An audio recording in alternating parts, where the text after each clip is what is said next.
காவியம் நாவல் ஸ்டோரியை மிஸ் பண்ணாம பார்க்கிறதுக்கு சேனலை சப்ஸ்கிரைப் பண்ணி பக்கத்துல இருக்க பெல் பட்டனை பிரஸ் பண்ணிக்கோங்க. ஊரே விழாக்கோலம் கொண்டிருக்க மன்னர் ராஜேந்திர சிம்மன் ஆட்சியில் சுந்தர தேசத்து மக்கள் சந்தோஷ கூத்தாடிக் கொண்டிருந்தனர்.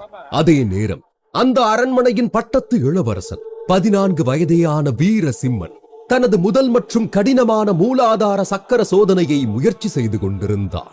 தன் உடலை நேராக்கி மூச்சை சீராக்கி ஐம்புலன்களையும் விழிப்பு நிலையில் வைத்து ஓம் நமச்சிவாய ஓம் நமச்சிவாய என்று சர்வ சிரத்தையுடன் மந்திரத்தை சொல்லிக் கொண்டே மனதை ஒருநிலைப்படுத்தி தன் கைகள் இரண்டையும் சுழற்றி முன் தள்ள ஒரு அபூர்வ சக்தி தோன்றி அதிர்வலைகளாக மாறி அவன் முன் நின்று கொண்டிருந்த மரப்பெட்டகத்தை சுக்கு நூறாக தகர்த்தது. சந்தோஷத்தில் துள்ளி குதித்தான் இளவரசன் வீரா என்கிற வீரசிம்மன். பொதுவாக நம் உடலில் 7 மிக முக்கியமான சக்கரங்கள் இருக்கும். சக்கரங்களின் சக்தியை ஒவ்வொன்றாக எழுப்புவதன் மூலம் ஒருவர் ஒரு மிகச்சிறந்த போர் வீரராக மாற முடியும். அந்த தேசத்தில் இருக்கும் அரச வம்சத்தினர் மற்றும் போர் வீரர்கள் அனைவரும் இந்த 7 சக்தி நிலைகளையும் அடைவதையே தன் வாழ்நாள் லட்சியமாக முயன்று கொண்டிருந்தனர்.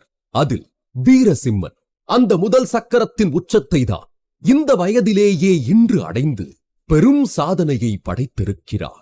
அதை தன் தந்தையும் அரசருமான ராஜேந்திர சிம்மனிடம் சொல்ல ஓடி வந்தார். அப்பா என்றபடி வேகமாக ஓடி வந்தவனின் மகிழ்ச்சி நிறைந்த குரலை கேட்டு வீரசிம்மனை நோக்கி திரும்பியவர் அவன் முகத்தில் தெரிந்த தேஜஸில் ஆச்சரியத்தின் உச்சிக்கே சென்றார். வீரா, நீ முதல் மூலாதார சக்கரத்தை அடைஞ்சிட்டியா? எனக்கு தெரியும், நீதான் இந்த உலகத்தை காக்க பிறந்தவனு எனக்கு தெரியும். என் நம்பிக்கை வீண் போகல. இனி எனக்கு எந்த கவலையும் இல்ல என்றவர் கண்கள் சந்தோஷத்தில் கலங்க தன் தந்தையை பார்த்து புன்னகைத்தவர். அப்பா, எனக்கான பரிசு எங்க? நான் இந்த சக்கரத்தை அடைஞ்ச உடனே எனக்கு ஒரு முக்கியமான பரிசு தருவன்னு வாக்கு தந்தீங்களே என்று ஆர்வத்துடன் கேட்டார். நிச்சயமா, அதுக்காக தான் இத்தனை நாள் காத்திருந்தார் என்று ஒரு ரத்தின பேழையில் இருந்த ஒரு அதிசய புத்தகத்தை எடுத்து கண்களில் ஒற்றி அவனது கையில் தந்தார் அரசர் ராஜசிம்மன். அதை பார்த்த வீராவின் கண்கள் ஆச்சரியத்தில் பிரகாசித்தது. இது உனக்கான பரிசு வீரா. இந்த புத்தகம் நம்ம முன்னோர்களுடைய புனிதமான பாரம்பரியம். இதுல மறைஞ்சிருக்கிற சூத்திரத்தை நீ கண்டுபிடிச்சாகணும். இது நிச்சயமா நம்ம இனத்துடைய மறுமலர்ச்சிக்கு உதவும். நீ நம்ம இனத்தை காப்பாத்துவன்னு நான் உறுதியா நம்புறேன் என்றார். வீரசிம்மன் தன் கையில் இருந்த தெய்வீக புத்தகத்தை ஆசையாக தடவி பிரித்து பார்த்தார். வாழ்க்கை சூத்திரங்கள் என்று எழுதப்பட்டிருந்த அந்த புத்தகம் முழுக்க முழுக்க சூத்திரங்களால் நிறைந்திருக்க அந்த புத்தகத்தில் இருந்த ஒன்று கூட வீரசிம்மனுக்கு அப்போது புரியவில்லை. அதை பார்த்து புன்னகைத்த ராஜேந்திர சிம்மன், வீரா, சில வருஷங்களுக்கு முன்ன நான் உன்ன மாதிரி சிறுவனாய் இருக்கிறப்போ இந்த ஒட்டுமொத்த தென்மேற்கு பகுதியுமே நம்ம சுந்தர தேசத்து சாம்ராஜ்யத்தோட கட்டுப்பாட்டில் தான் இருந்தது. என்னுடைய தந்தை விஜயேந்திர சிம்மன் ஆட்சியில மக்கள் இப்ப இருக்கிறத விட அப்ப அதிக செழிப்போடவோ செல்வாக்கோடவோ இருந்தாங்க. ஆனா அது நீண்ட காலம் நிலைக்கல என்றவரின் பேச்சில் என்னாச்சுப்பா என்று குறுக்கிட்டான் வீரசிம்மன். திடீர்னு ஒரு பெரிய அசுரப்பட வந்து நம்ம சுந்தர தேசத்தை தாக்குச்சு. பயங்கரமான போர், கண்ணு கட்டின தூர வரைக்கும் சடலங்கள். அந்த அசுரன் சக்தி வாய்ந்த அத்தனை வீரர்களை கொஞ்சமும் இரக்கமில்லாம கொன்னாங்க. பல திறமையான இளைஞர்கள் உயிரோட விழுங்கப்பட்டாங்க. அந்த காட்சியோட கொடூரத்தை இப்ப யோசிச்சாலும் என் இதயமே நடுங்குது. அந்த அசுரர் படை வீரர்களை தாண்டி அப்பாவி மக்களையும் சூறையாடுச்சு. எங்க திரும்பினாலும் மரண ஓலந்தான். எல்லாம் முடிஞ்சது, இனி இருட்டு மட்டும்தான் நினைச்சப்பதான் நம்பிக்கை ஒளியா அவதரிச்சாரு நாகரிஷி முனிவர். அவர் தன்னோட புனிதமான வெள்ளை நெருப்பால எல்லா அசுரர்களையும் எரிச்சு சுந்தர தேசத்தை அழிவிலிருந்து காப்பாத்தினார். அப்ப அவர் தந்ததுதான் இந்த தெய்வீக புத்தகம். கூடவே 2 தெய்வீக மூலிகைகளையும் என்னுடைய தந்தையும் அரசருமான விஜயேந்திர சிம்மன் கிட்ட ஒப்படைச்சாரு நாகரிஷி முனிவர். அரசே, இந்த புத்தகத்துல தெய்வீக சக்திகளுடைய சூத்திரங்கள் இருக்கு. இந்த புத்தகத்தோட அந்த அபூர்வமான தெய்வீக சக்திகளை எழுப்புறவர் யாரோ அவரே முழு மனித இனத்துக்கும் நன்மை செய்யற ஆபத் பாந்தவனா, உலக காப்பாத்துற ரட்சகனா தேர்ந்தெடுக்கப்படுவார்னு சொன்னார். அப்போல இருந்து 2 தலைமுறையா நம்ம குடும்பத்திலிருந்து பலர் அந்த புத்தகத்தை படிக்க முயற்சி பண்ணிருக்காங்க. ஆனா அதுல எழுதப்பட்ட எந்த தெய்வீக சூத்திரத்தையும் இதுவரைக்கும் யாராலையுமே கண்டுபிடிக்க முடியல. என்னாலையும் முடியல. ஆனா இத உன்னால படிக்க முடியும் நான் நம்புறேன். நீ சாதிக்க பிறந்தவ வீரா. உன் ஜாதகம் அப்படி. இந்த நாளுக்காக தான் நான் இத்தனை நாளா காத்திருந்தேன். இனி இது உன்னோட பொறுப்பு. இத நீ கத்துக்கிட்டு உன்னோட சகோதரி வேதாவுக்கும் நீ சொல்லிக் கொடுக்கணும் வீரா என்றார். வீராவுக்கு ஒரு தங்கை இருந்தாள். அவனை விட ஒரு நொடி தாமதமாக பிறந்தவள். இருவரும் இரட்டையர்கள். அவள் பெயர் வேதவள்ளி. அனைவரும் வேதா என்றுதான் அழைப்பார்கள். மிகவும் புத்திசாலி, ஆற்றல் மிகுந்த பெண். தன் தங்கை மேல் அளவு கடந்த பாசம் வைத்திருந்தான் வீரா. அவள் இப்பொழுது ஆதிசக்தி ஆசிரமத்தில் கல்வி கற்றுக் கொண்டிருக்கிறாள். விரைவில் வீராவும் அங்கு செல்வதற்குத்தான் தயாராகிக் கொண்டிருந்தான். இப்போது ராஜேந்திர சிம்மன் மீண்டும் பலமாக தொடர்ச்சியாக இரும அவருடைய வாயிலிருந்து ரத்தம் வெளியேறியது. அதில் பதறியவர் அப்பா என்று கத்தியபடியே தந்தையை பிடித்தார். பின் வீரர்களே, வைத்தியரை வர சொல்லுங்க, வீரர்களே, வீரர்களே, யாரெங்கே என்று கத்தினார். அரசர் ராஜேந்திர சிம்மன் அப்படியே சரிய அவரை தன் மடியில் சாய்த்துக் கொண்ட வீரா அவருடைய உடல் மெல்ல மெல்ல நீல நிறமாக மாறுவதைக் கண்டு அதிர்ச்சி ஆனார். அப்பா என்னாச்சு என்று துடித்துப் போனவன் வைத்தியரை அழைத்து வர நகர அதற்குள் ஏதோ புரிந்து கொண்ட ராஜேந்திர சிம்மன், இல்ல வீரா, நான் ஏமாந்துட்டேன். எல்லாம் தாமதம் ஆயிடுச்சு. அந்த புத்தகத்தை பத்திரமா வச்சுக்கோ. உன் சகோதரி வேதாவை பத்திரமா பாத்துக்கோ. நீதான் என் கடைசி நம்பி என்றவர் வார்த்தைகளை முடிக்கும் முன் அவன் மடியிலேயே மடிந்து விழ ஒரு நிமிடம் எதுவும் புரியாமல் விழித்த வீரசிம்மன் தன் தந்தையை எழுப்ப முயன்றான். அப்பா, அப்பா, எழுந்திருக்கப்பா, உங்களுக்கு ஒன்னும் ஆகாது. வீரர்களே, யாராவது வாங்க, அப்பா என்று உயிரற்று உடலாக கிடந்த தன் தந்தையை ஒழுக்கியவனின் கண்ணீர் அவன் தந்தையின் முகத்தில் பட்டு தெரித்தது. அப்போது திடீரென சில படை வீரர்கள் உள்ளே நுழைய அவர்களைத் தொடர்ந்து இருவர் ராஜ அலங்காரத்துடன் உள்ளே நுழைந்தனர்.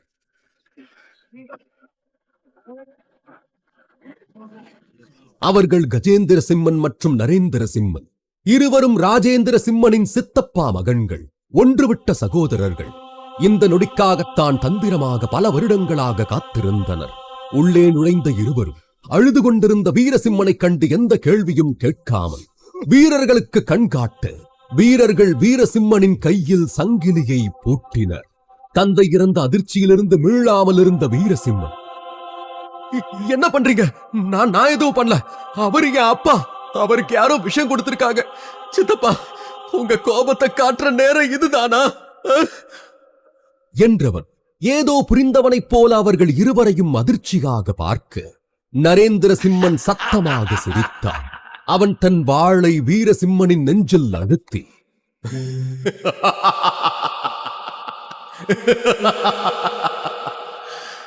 ஆமா, விஷம்தான், கொடிய விஷம். ஆனா கொஞ்சம் கொஞ்சமா தான் வேலையை காட்ட ஆரம்பிச்சுட்டா இப்படித்தான் ஒரே நிமிஷத்துல உயிர் பறந்துடும் என்றவன் வாளை சற்று அழுத்தி, எனக்கு உன்னையும் இப்பவே கொல்லணும் போல இருக்கு என்றான். அவனை கஜேந்திர சிம்மன் கட்டுப்படுத்தினான். நிலைமையை புரிந்து கொண்ட வீரசிம்மன், சித்தப்பா, என்ன உங்களுக்கு பிடிக்காதுன்னு எனக்கு தெரியும். ஆனா நாம அதையெல்லாம் அப்புறம் பேசிக்கலாம். முதல்ல வைத்தியரை வர சொல்லுங்க. அப்பாவை காப்பாத்த ஏதாவது வழி இருக்கான்னு பார்க்கலாம் என்று கெஞ்சினான். ஆனால் சத்தமாக சிரித்த நரேந்திரன், வீரா, நீ ரொம்ப அப்பாவியா இருக்க என்றவன் சட்டன முகத்தை கொடூரமாக மாற்றி, துரோகிக்கு தேவை மரணம்தான், வைத்தியம் இல்ல என்றவன் வீரசிம்மனின் கன்னத்தில் பளார் என்று அறைந்தான். அவன் அடித்ததை விட அவன் சொல்லிய துரோகி என்ற வார்த்தை வீராவை ஆழமாக தாக்கியது. என்னது துரோகியா? யாரு? ஏன் அப்பா துரோகியா என்று கோபத்தில் கர்ஜித்தார். இப்போது கஜேந்திர சிம்மன் முன் வந்தார். ஆமாடா, நீ துரோகியோட மகன்தான். யவன தேசத்துக்கு இந்த நாட்டையே அடகு வச்ச துரோகியோட மகன். இதத்தான் நாங்க இந்த சுந்தர தேசத்து மக்கள் கிட்ட சொல்ல போறோம் என்றான் இருமாப்பாக. அதை கேட்ட வீராவின் கண்கள் கலங்கின. அதனால உன் தகப்ப செஞ்ச துரோகத்துக்கான தண்டனைய இனி நீ அனுபவிக்க போற. ஒரு அடிமையாவும் வாழ்நாள் முழுக்க சித்திரவதை அனுபவிக்க போற. உன்னை சிறையில் அடைக்க போற. சாவுக்காக நீயா கெஞ்சிற நாள் சீக்கிரமே வரும். அது வரைக்கும் இனி ஒவ்வொரு நொடியும் உன்னை துடிக்க வச்சு ரசிக்க போறோம் என்று ஆணவமாக கொக்கரித்தனர் கஜேந்திர சிம்மனும் நரேந்திர சிம்மனும். கோபமாக முறைத்த வீரசிம்மன், உங்களை சும்மா விட மாட்டேன். என் அப்பாவை கொன்ன உங்களை வெட்டி வீச போறேன், துரோகிங்களா என்றவன் ரத்தம் கொதிக்க வீரர்களிடமிருந்து தன்னை விடுவித்துக் கொண்டவன் தன் சித்தப்பாக்களை கொல்ல ஓடினான். ஆனால் நரேந்திர சிம்மன் தன் சக்தியை கொண்டு அவன் வயிற்றில் ஓங்கி ஒரு குத்து விட்டான். அந்த அடியை தாங்க முடியாமல் அதிக சக்தியில்லாத இளம் வயது வீரசிம்மன் சுருண்டு விழுந்து வலியில் முனகினான். சுற்றியிருந்த வீரர்கள் இதை பார்த்து கைகொட்டி சிரித்தனர். என்ன வீரசிம்மன் பேர் இருந்தா நீ பெரிய மாவீரனா? உன்னால என்ன பண்ண முடியும்? நீ ஒரு கோழை. நீ என்ன எதிர்க்கிறியா? உன் அப்பாவுக்கு தந்த விஷத்தை உனக்கு தர எங்களுக்கு தெரியாதா? இல்ல ஆதிசக்தி ஆசிரமத்தில் இருக்க உன் சகோதரி வேதாவோட உயிரை எடுக்க எங்களுக்கு தெரியாதா என்ற நரேந்திரனின் வார்த்தைகளில் வீரசிம்மன் அதிர்ந்து அவனை நிமிர்ந்து பார்த்தார். நீ அமைதியா சிறையில இருந்தா உன் தங்கச்சியும் உயிரோட இருப்பா. அவளை கொல்ல எங்களுக்கு ரொம்ப நேரம் ஆகாது. புரிஞ்சுக்குவன்னு நினைக்கிறேன் என்று ஆணவமாக சிரித்தவர், எடுத்துட்டு போங்க இவனை என்று கட்டளையிட்டார். தந்தையின் மரணத்தை கண்முன்னே கண்ட வீரசிம்மனுக்கு தன் தங்கைக்கும் அதே நிலை வந்துவிடக் கூடாது என்று தன் கோபத்தை கட்டுப்படுத்திக் கொண்டார். பின் அமைதியாக அவர்கள் கட்டளைக்கு அடிபணிக ஒத்துக்கொண்ட அடுத்த நொடியிலிருந்து ஆரம்பமானது வீரசிம்மனின் அடிமை வாழ்க்கை. சுந்தர தேசத்து சிறை அதன் பட்டத்து இளவரசருக்கு சலுகை தரவில்லை, மாறாக கொடூரத்தின் மறுபக்கத்தை காட்டியது. மரணம் என்ற ஒன்றைத் தவிர அத்தனை வேதனையையும் அவனுக்கு தந்தது. காலம் வேகமாக ஓடி 4 ஆண்டுகளை கடந்தது. இந்த 4 ஆண்டு காலம் வீரசிம்மனுக்கு மட்டுமல்ல, மக்களுக்கும் கொடுங்கோல் ஆட்சியாக மாறிப்போனது. முழு நகரத்தின் நிர்வாகமும் சீரிழந்தது. ஊழியர்கள் அதிகாரிகளின் சம்பளம் குறைந்தது. வரி மக்கள் விழியை பிதுக்கியது. அரசே மக்களை கொள்ளையடித்தது. நாட்டின் அனைத்து வளங்களும் அரசுக்கும் அரசுக்கு ஆதரவு தெரிவித்தவர்களுக்கும் செலவிடப்பட்டது. எதிர்த்தவர்கள் குற்றவாளியாக்கப்பட்டனர். மக்கள் ராஜேந்திர சிம்மனின் ஆட்சியை எண்ணி ஏங்க ஆரம்பித்தனர். இடையில் தற்போதைய கொடுங்கோல் ராஜாவான கஜேந்திரனின் உத்தரவுப்படி சிறைச்சாலையில் இருக்கும் வீரசிம்மன் ஒரு பயிற்சி உதவியாளராக நியமிக்கப்பட்டார். பயிற்சி உதவியாளர்கள் பெரும்பாலும் மரண தண்டனை விதிக்கப்படும் கைதிகளாகவே இருப்பர். அவர்கள் அந்த நாட்டின் அரச குடும்பத்தின் வாரிசுகளும் சீடர்களும் போர் வீரர்களும் பயிற்சி செய்யும் போது அடிவாங்கும் பொம்மைகளாக இருப்பர். அனைத்து சீடர்களும் இந்த உதவியாளர்கள் மீதுதான் தங்கள் நுட்பங்களையும் சக்திகளையும் சோதிப்பார்கள். மேலும் திருப்பி அடிக்கவோ பழிவாங்கவோ அடிமைகளுக்கு அனுமதி இல்லை. எனவே இந்த அடிமைகளில் பலர் ஒவ்வொரு ஆண்டும் பயிற்சிகளின் போது கொல்லப்பட்டனர் அல்லது ஊனமுற்றனர். வீரசிம்மனை பொறுத்தவரை அவன் மரண தண்டனை விதிக்கப்பட்ட சாதாரண கைதி அல்ல. சுந்தர தேசத்தின் முன்னாள் பட்டத்து இளவரசர். கடந்த 4 ஆண்டுகளாக பயிற்சி உதவியாளனாக அவன் தொடர்ந்து தாக்கப்பட்டான். இந்த 4 வருடங்களில் எண்ணற்ற தாக்குதல்களையும் அவமானங்களையும் வலிகளையும் அனுபவித்திருந்தான். தந்தை இறந்த அதிர்ச்சியிலிருந்து மீள முடியாமல் இங்கு வந்தவன் தங்கைக்காக இதை தனது விதியாக ஏற்றுக்கொண்டு வாழ பழகிக் கொண்டார். மரண தண்டனை விதிக்கப்பட்டு சிறைக்கு வருபவர் அனைவரும் கொலைகாரர்களாக இருப்பர் என்பதில்லை. அப்பாவியான மக்களும் கொடுமை அனுபவித்தனர். அதை பார்த்த வீரசிம்மனின் ரத்தம் கொதித்தால் அமைதியாக இருப்பதை தவிர அவனால் எதுவும் செய்ய முடியவில்லை. அன்றும் பயிற்சி உதவியாளராக பல அடிகளை வாங்கிக் கொண்டு காயங்களுடன் தனது சிறைக்கு வந்தான் வீரா. 18 வயது இளைஞனாக உடல் மெலிந்து கசங்கி கந்தலாக தோற்றமளித்தால் அவனது பிரகாசமான நீல கண்கள் மட்டும் அரச குடும்பத்தின் தேஜஸுடன் ஒளிர்ந்தது. சிறையில் உள்ள விளக்கின் மங்கலான வெளிச்சத்து அந்த கிழிந்த பழைய புத்தகத்தை நம்பிக்கையின்றி பார்த்தான் வீரா. மீண்டும் அதை படிக்க முயற்சித்தான். இதை தந்தபோது அவன் தந்தை இந்த புத்தகம் நம்ம முன்னோர்களுடைய புனிதமான பாரம்பரியம். இது நிச்சயம் நம்ம இனத்தோட மறுமலர்ச்சிக்கு உதவும். நீ நம்ம இனத்தை காப்பாத்துவன் நான் உறுதியா நம்புறேன் என்ற அவர் வார்த்தை அவன் காதுகளில் இன்றும் எதிரொலித்தது. அப்பா, இந்த புத்தகத்தை இந்த 4 வருஷத்துல எத்தனை முறை படிச்சேன்னு எனக்கே தெரியல. இதுல இருக்கிற சூத்திரங்களை என்னால புரிஞ்சுக்க முடியல. ஒருவேளை நீங்க மட்டும் நல்லவரா, அவ்வளவு இரக்கம் உள்ளவரா இல்லாம இருந்திருந்தா, எல்லாரையும் நம்பாம இருந்திருந்தா, நம்ம தேசம் இவ்வளவு மோசமான நிலைக்கு போயிருக்காது. நீங்களும் என்னை விட்டு போயிருக்க மாட்டீங்க என்று மனமுடைந்து அழுதான். பின் கண்ணீரை துடைத்துக் கொண்டவன், தங்கச்சி வேதா என்ன ஆனா, எப்படி இருக்கான்னு தெரியல. அவளுக்காக மட்டும்தான் இந்த நரக வாழ்க்கைய சகிச்சுக்கிட்டு வாழ்ந்துகிட்டு இருக்க. ஆனா பொண்ணுப்பா, உங்களை கொடூரமா கொன்ன ஒவ்வொருத்தரையும் நான் பழி வாங்காம ஓய மாட்டேன். அவங்களுக்கு சாவுக்கும் மேல பெரிய தண்டனையை நிச்சயமா கொடுப்பேன். இது என் சபதம் என்று ஓங்கி தரையில் அறைந்து தன் ஆத்திரத்தை வெளிப்படுத்தினார். வீரசிம்மன் கடந்த 4 வருடங்களாகவே இந்த சபதத்தை தான் தினமும் எடுத்து வந்தான். ஆனால் தனது குறிக்கோளில் எப்படி வெற்றி பெறுவது என்பதுதான் அவனுக்கே தெரியவில்லை. அனைத்து பிரச்சனைகளையும் தீர்க்கும் ஏதோ ஒரு சூத்திரம், தீர்வு அல்லது ஏதோ ஒரு மந்திரம் அந்த புத்தகத்தில் மறைந்திருப்பது அவனுக்கு புரிந்தது. ஆனால் பலமுறை படித்த பிறகு அவனால் அதை கண்டுபிடிக்க முடியவில்லை. ஆனாலும் வீரசிம்மன் மனம் தளரவில்லை. மிச்சமிருந்த மொத்த நம்பிக்கையையும் சேர்த்துக் கொண்டு இந்த புத்தகத்தோட ரகசியத்தை எப்படியாவது கண்டுபிடிக்கணும். மந்திரம், ஒளி, சூத்திரம், குறியீடுன்னு ஏதாவது ஒன்ன நிச்சயமா கண்டுபிடிக்கணும். கடவுளே, எனக்கு நீதான் உதவணும் என்றவன் அந்த சிறிய விளக்கின் வெளிச்சத்தில் மீண்டும் அந்த புத்தகத்தை படிக்கத் தொடங்கி மெல்ல களைப்பில் உறங்கிப் போனான் வீரா. சிறிது நேர இடைவெளிக்கு பிறகு காற்று வேகமாக அடிக்க விளக்கின் தீ அசைந்து ஆடியது. அதிலிருந்து கிளம்பிய ஒரு தீப்பொறி மெல்ல பறந்து வந்து புத்தகத்தில் விழுந்தது. கிழிந்த புத்தகத்திலிருந்து மெல்லிய வெளிச்சம் பரவி அதிலிருந்த தங்க நிறத்திலான மந்திர இலைகள் ஒளிரத் தொடங்கின. சட்டென்ற அந்த அறை பிரகாசமாக மாறியது. வெண்தாடியுடன் சாந்த சொரூபியாக தெய்வீகத்தன்மையுடன் அங்கே தோன்றினார் நாக ரிஷி. இந்த மந்திர புத்தகம் வீரசிம்மனின் விதியை மாற்றுமா? நாகரிஷி வீராவுக்கு அருள் வழங்குவாரா? அவனால் இந்த சிறையிலிருந்து தப்பிக்க முடியுமா? தனது தந்தைக்குரிய நீதியை பெற்று அவர் இழந்த மரியாதையை மீட்டெடுத்து தர முடியுமா? தன் தங்கையை மறுபடியும் அவன் சந்திப்பான். தெரிந்து கொள்ள தொடர்ந்து கேளுங்கள். அந்த மனிதன் சுந்தர தேசத்தின் வீரசிம்மன் களைப்பில் உறங்கிக் கொண்டிருக்க அவன் அருகில் தெய்வீக புன்னகையுடன் சாந்த சொரூபியாக நாகரிஷி முனிவர் தோன்றினார்.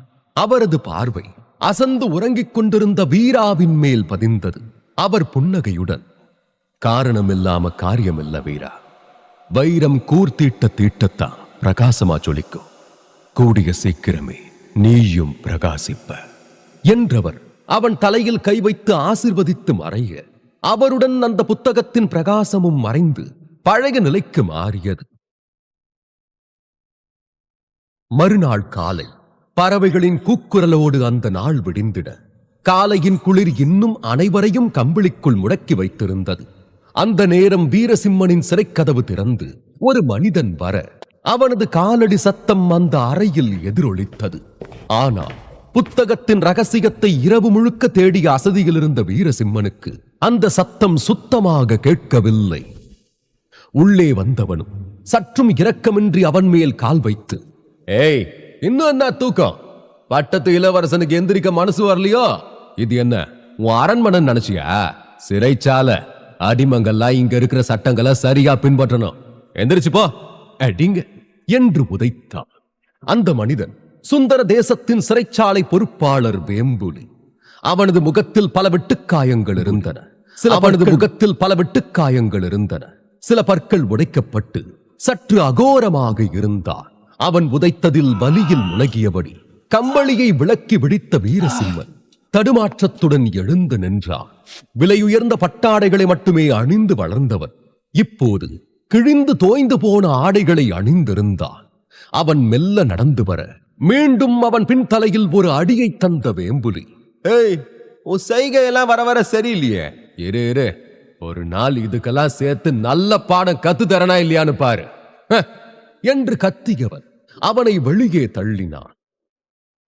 அங்கே நின்ற வீரர்கள் சங்கிலிகளைக் கொண்டு அவன் கை கால்களை பூட்டி கடினமான தோல் கவசத்தை அணிய வைத்து முரட்டுத்தனமாக அவனை பயிற்சி மைதானத்திற்குள் தள்ளினர். பயிற்சி மைதானம் சற்று பெரியதாக இருந்தது. இது சுந்தர தேசத்தின் முக்கிய சீடர்களுக்கு பயிற்சிக்கென ஒதுக்கப்பட்ட இடம். இந்த நுழைவாயிலின் இருபுறமும் வெள்ளை பளிங்கு கல்லாலான பெரிய தூண்கள், மேலே சிங்க சிலைகள் இருந்தன. உள்ளே பச்சை நிற அங்கிகளை அணிந்த 30க்கும் மேற்பட்ட சீடர்கள் மைதானத்தின் நடுவில் பிரதான குருவின் வழிகாட்டுதலின் கீழ் போர்க்கலையை பயிற்சி செய்து கொண்டிருந்தனர். இந்த மக்கள் சுந்தர தேசத்தின் முக்கிய சீடர்கள். அவர்கள் அனைவரும் பலதரப்பட்ட கடினமான தேர்வுகளுக்கு பிறகு பிரதான சீடர்களாக தேர்ந்தெடுக்கப்பட்டனர்.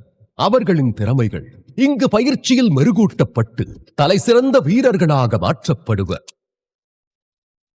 மைதானத்தின் மறுபுறம் 20க்கும் மேற்பட்ட ஆண்கள் தோல் கவசத்துடன் நின்று கொண்டிருந்தனர். அவர்களின் கைகளும் கால்களும் கூட வீரசிம்மனைப் போலவே கட்டப்பட்டிருந்தன. அவர்களின் உடல்கள் காயங்களாலும் தழும்புகளாலும் மூடப்பட்டிருந்தன. அவர்களின் சோர்வும் தளர்வும் அவர்களின் முகங்களில் அப்பட்டமாக தெரிந்தது. பயிற்சி மைதானத்திற்கு வந்ததும் வீரசிம்மனும் அந்த மனிதர்களுடன் நிறுத்தி வைக்கப்பட்டார். இந்த ஆண்களில் பெரும்பாலானோர் கைதிகள், அதுவும் மரண தண்டனை அல்லது ஆயுள் தண்டனை விதிக்கப்பட்டவர்கள். ஆனால் அனைத்து கைதிகளுமே உதவியாளர்களாக பயன்படுத்தப்பட்டனர். அப்போது பிரதான குருவின் குரல் அந்த பயிற்சி மைதானத்தில் எதிரொலித்தது. இன்னைக்கான பயிற்சி முடியறதுக்கான நேரம் வந்துருச்சு. இப்ப எல்லாரும் அவங்களுக்கான ஒரு உதவியாளனை தேர்ந்தெடுக்கலாம். என்னைக்காவது மனித உடல்ல இருக்க எலும்பு அமைப்பையும் பலவீனங்களையும் ஞாபகத்துல வச்சு சரியா பயிற்சி எடுங்க. அதுக்காக தான் உண்மையான மனித உடலையே தாக்க தந்திருக்கும். சும்மா நீங்க விளையாடுறதுக்காக தரல என்று எரிந்து விழுந்தவருக்கு அமைதியாக தலையசைத்த சீடர்கள் அனைவரும் தங்கள் உதவியாளரை தேர்ந்தெடுத்தனர். விரைவில் அத்தனை அடிமைகளின் வேதனையான அலறல்களும் அந்த பயிற்சி மைதானம் முழுக்க எதிரொலிக்க தொடங்கின.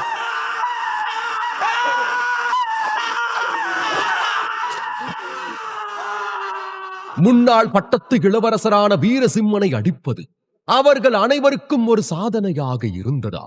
பல சீடர்கள் வீரசிம்மனைத்தான் மாறி மாறி தேர்ந்தெடுத்தனர். ஒவ்வொருவரும் அவனை கேலி செய்தபடியே பயிற்சி செய்தனர். ஆனால் வீரசிம்மன் அதிக எதிர்வினை காட்டவில்லை. அமைதியாக தனது உடலின் முக்கிய பாகங்களை பாதுகாப்பதில் மட்டுமே கவனம் செலுத்தினார். இந்த 4 வருட காலமானது அவமானத்தையும் வலியையும் தாங்கிக் கொள்ள அவனுக்கு கற்றுக் கொடுத்திருந்தது. குறைந்தபட்சம் அவன் இப்படி அடி வாங்குவதா அவனது தங்கை வேதா பாதுகாப்பாக இருப்பாள் என்றார். அவன் இன்னும் எத்தனை வருடங்கள் ஆனாலும் அனைத்தையும் மறந்து இதை தாங்க தயாராகவே இருந்தார். மறுபுறம் அரண்மனையில் ஒரு காலத்தில் மகாராஜா ராஜேந்திர சிம்மனின் நல்லாட்சி நடந்து வந்த அரச அரண்மனையில் இப்போது நரேந்திர சிம்மனும் கஜேந்திர சிம்மனும் சுந்தர தேசத்து மன்னர்களாக அமர்ந்து கொண்டு ஆட்சி என்ற பெயரில் உல்லாசமாக குத்தடித்துக் கொண்டிருந்தனர். அவர்களை சுற்றி எந்த நேரமும் பெண்கள் அரைகுறை உடையோடு இருக்க அரச அரியணை கூட அவ்வப்போது பள்ளி அறையாக மாறிக்கொண்டிருந்தது. இப்போது ஒரு ஆடம்பரமான அறையில் ஒரு கையில் கோப்பை மதுவையும் மறுகையில் தனது மடியில் அமர்ந்திருந்த பெண்ணின் மெல்லிய இடையையும் பிடித்துக் கொண்டு அவளின் இளமையை ரசித்துக் கொண்டிருந்த கஜேந்திரன் எதர்ச்சியாக திரும்பி அங்கே கவலையுடன் இருந்த நரேந்திரனை பார்த்தார். உடனே, என்னன்னா ஏதோ கவலையில இருக்கிற மாதிரி இருக்கு, இந்த பெண்கள்லாம் சலிச்சிட்டாங்களா என்ன? நான் வேணும்னா உங்களுக்காக புது பெண்களை அழைக்கவா என்று மோகம் வழிந்த குரலில் கேட்டார். ஆனால் கவலையில் இருந்த நரேந்திரன் இந்த வார்த்தைகளை கேட்டு எரிச்சலுடன் கையை அசைத்து கிளம்புங்க என்றார். அடுத்த கணம் பணிப்பெண்கள் அனைவரும் அங்கிருந்து விலகிச் சென்றனர். இதை பார்த்த கஜேந்திரன் சற்று தீவிரமாகி, என்ன விஷயம்னா என்று கேட்டார். நரேந்திரன் தாழ்ந்த குரலில், வீரசிம்மன் வளர்ந்துட்டான். இப்ப அவன் ஒன்னும் 14 வயசு குழந்தை இல்ல, 18 வயசாச்சு. வயசு ஆக ஆக அவனுடைய உடல் வலிமையோ அதிகரிக்கும். இப்ப நாம அவனை ஏதாவது செஞ்சே ஆகணும், இல்லனா நமக்கே பிரச்சனையா வந்து நிப்பான் என்று கூறினார். நரேந்திரனின் வார்த்தைகளை கேட்ட கஜேந்திரன் சிரிக்கத் தொடங்கினார். பின் தன்னை கட்டுப்படுத்திக் கொண்டு, ஐயோ அண்ணா, இத நினைச்சா கவலைப்பட்டுக்கிட்டு இருக்கீங்க? அவன் ஒரு அடிமை, கடந்த 4 வருஷமா அடி மட்டும்தான் வாங்கிக்கிட்டு இருக்கான். ஆரம்பத்துல நானுமே அவன் நமக்கு தெரியாம ஏதாவது பண்ணுவான்னு நினைச்சேன். ஆனா நம்ம மிரட்டல் நல்லாவே வேலை செஞ்சிருக்கு. 4 வருஷமா அடி மேல அடி வாங்கி முதுகெலும்பில்லாத கோழை ஆயிட்டான். நாம அடிக்கிற அடியை தாங்கவே அவன் உடம்புல சக்தி இருக்காது. இதுல அவன் உடல் வலிமை அதிகரிக்க வேற செய்யுதாக்கும் என்று ஏளனமாக சிரித்தார். நரேந்திரனும் வீரசிம்மனை அவ்வப்போது பார்த்திருந்ததா இதை ஏற்றுக்கொண்டார். பின் ஏதோ நினைவு வந்தவராக, சரி அந்த வேதவள்ளி அவ ஆசிரமத்துல ஒரு சிறந்த போர் வீராங்கனையா மாறுற மாதிரி இருக்கான்னு எனக்கு தகவல் வந்துச்சே. அவளுடைய அண்ணன் இப்ப நம்ம சிறையில அடிமையா இருக்கிறது அவளுக்கு தெரிஞ்சா அவ காப்பாத்த வரமாட்டாளா என்று கேட்டார். கஜேந்திரன் சிரித்துக் கொண்டே, அண்ணா நான் இத பத்தி எல்லாம் யோசிச்சிருக்க மாட்டேன்னு நினைச்சீங்களா? நான் அவளுக்கு அங்க தேவையான ஏற்பாடுகள் எல்லாத்தையும் செஞ்சிட்டேன் என்றவரின் முகத்தில் ஒரு கொடூரமான புன்னகை பரவியது.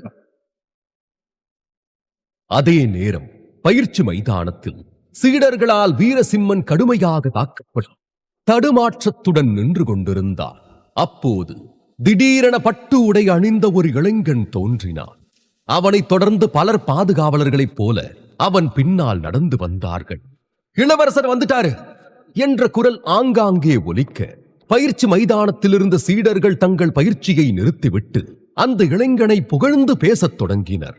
இளவரசே, நீங்க உங்க பயிற்சியை முடிச்சிட்டு வெளியே வந்துட்டீங்களா? நீங்க ரொம்பவே சுறுசுறுப்பாவும் புத்துணர்ச்சியாவும் இருக்கிறத பார்த்தாலே தெரியுதே. நீங்க உங்களை ரொம்பவே பலப்படுத்திக்கிட்டீங்கன்னு. நம்மளோட இளவரசர் ரொம்ப திறமையானவரு. அவரால் தான் நம்ம சுந்தர தேசத்துக்கே பெருமை. அவரு தன்னோட 2வது சக்கரமான சுவாதிஷ்டான சக்கரத்தை எழுப்பி சிறந்த போர் வீரனா மாறிட்டாரு என்று உடன் வந்தவர்கள் முகஸ்துதி பாட, பட்டுடையில் வந்தவனை பார்த்ததும் வீரசிம்மனுக்கு கோப தீப்பொறி கிளம்பியது. முடிந்தால் கண்களாலேயே அவனை எரித்திருப்பான். வந்தவன் இப்போதைய பட்டத்து இளவரசனான உதயசிம்மன், தற்போதைய அரசர் நரேந்திரனின் மூத்த மகன். இவனும் வீரசிம்மனின் அதே வயதுடையவன்தான். வீரசிம்மன் அடிமையாக்கப்பட்ட பிறகு உதயசிம்மன் வீரசிம்மனுக்கு பதிலாக சுந்தர தேசத்து பட்டத்து இளவரசனாக ஆக்கப்பட்டார். சிறிது காலமாக உதயசிம்மன் தனது பயிற்சியில் கவனம் செலுத்தி தனிமையில் இருந்தான். இதனால் யார் கண்ணிலும் படாமல் இருந்தவன் பயிற்சியை முடித்து இப்பொழுது வெளியே வந்துள்ளான். அவனை பார்த்தாலே அவன் இன்னும் வலிமையானவனாகி இருப்பது அனைவருக்கும் தெரியும். அவனது கூரிய கண்கள் வீரசிம்மனை துளைத்தது. வீரசிம்மனும் எரிக்கும் பார்வையை மாற்றாமல் உதயசிம்மனை எதிர்கொண்டார். அதைக் கண்ட உதயசிம்மன் முகம் முழுக்க புன்னகையுடன் வீரசிம்மனிடம் வந்து,